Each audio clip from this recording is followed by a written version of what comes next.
Hello. Someone asked, how is knowing that I am pure awareness going to make me live my life more fulfilled? It's a very ordinary question, often asked, and if not asked, it's probably become aware of it. I'd like to see the difference between these two. What is the difference between knowing your pure awareness and being happy and fulfilled? And you'll find that there's no difference between the two. But let's understand what pure awareness is. See, pure awareness simply means being who you are this very moment. There isn't a time when you are not awareness. You are awareness. I am here, sitting here, talking to you. I am aware that I'm sitting here, talking to you. Awareness is always present. You are a human being. You are being playing the human role. It's been repeated many times, but when we hear it, magic happens. Now, about awareness. There is never a time when you're not aware. Not one time. As a matter of fact, in many studies made by IANDS is the International Association of Near-Death Studies.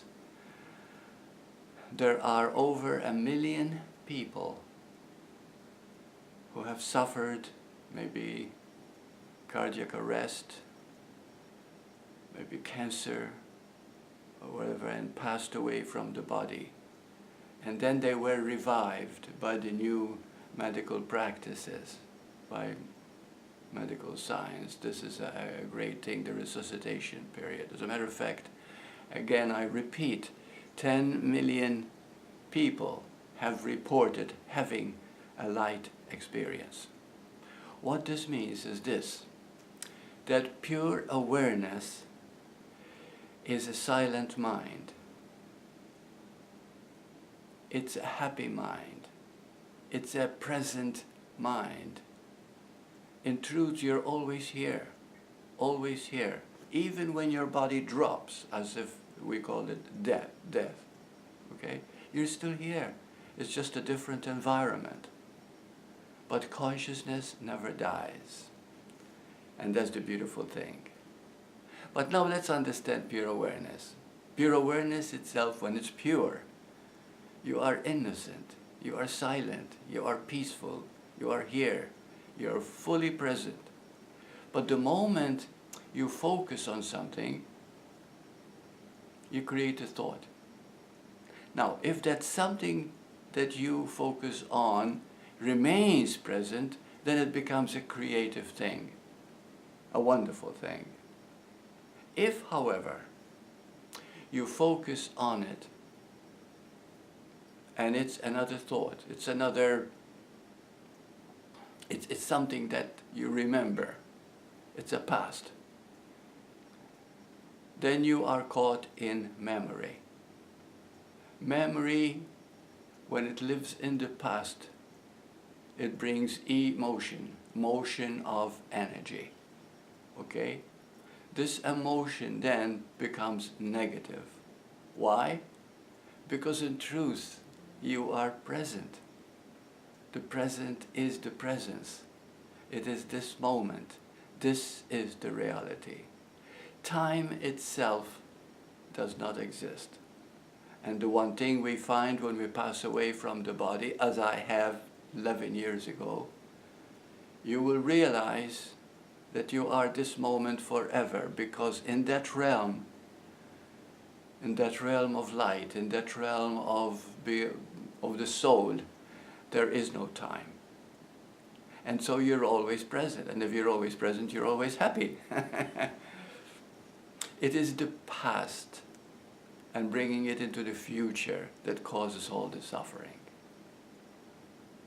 For example, you remember a past indiscretion, a past deed, or maybe you were abused, or maybe you were brought up a child abandoned from love.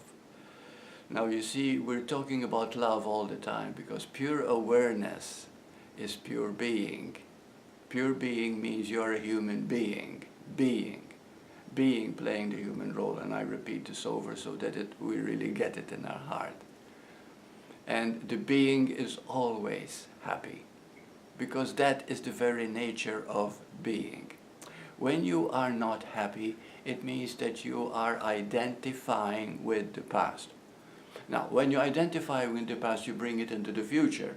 For example, something happened to you in the past. Okay? Not loved, abused, cheated, hurt, whatever. Okay? The moment that memory comes, you bring it into the future too, because you begin to create an image of yourself as being that.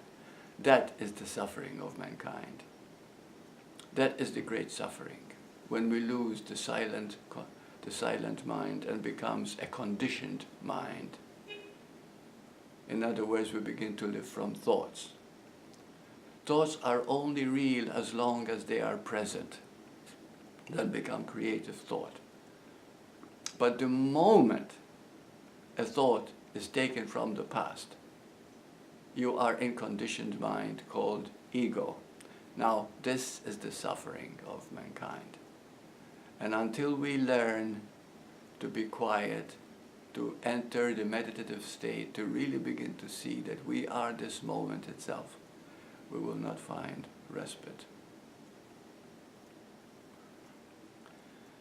So, pure being, pure awareness, presence, aliveness, happiness, peace, joy, these all mean the same thing. And what they mean is love.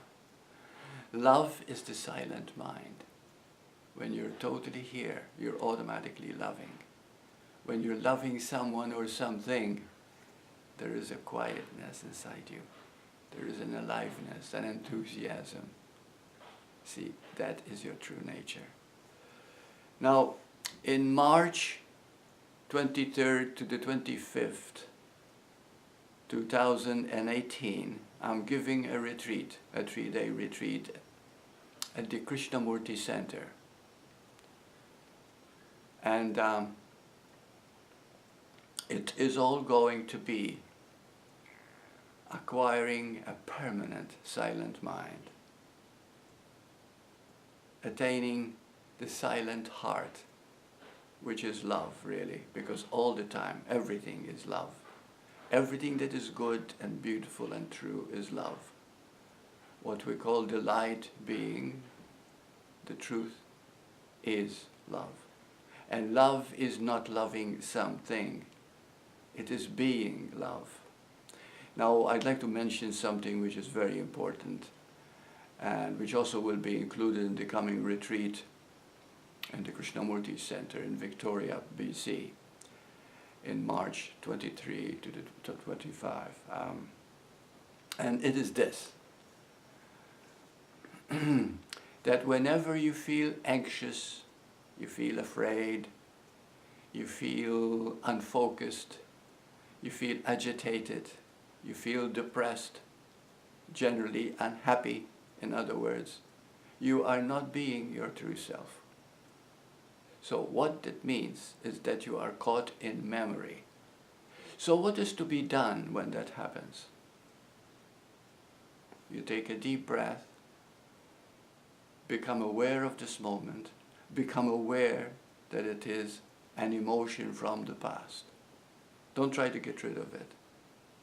But as you allow yourself to see that it is that past, go like this, about 10 times, as you are recalling it from the past. Why? Because you see, when you're recalling it from the past, you get caught. But if you are conscious of doing this while remembering, it brings you to the present. You see, it triggers this moment. And so, by bringing you to this moment, you are engaging awareness also. And as you engage awareness with the memory, awareness is always superior. It is what comes first. It is that which is eternal, infinite. And so it will always be with you. Remember this, okay?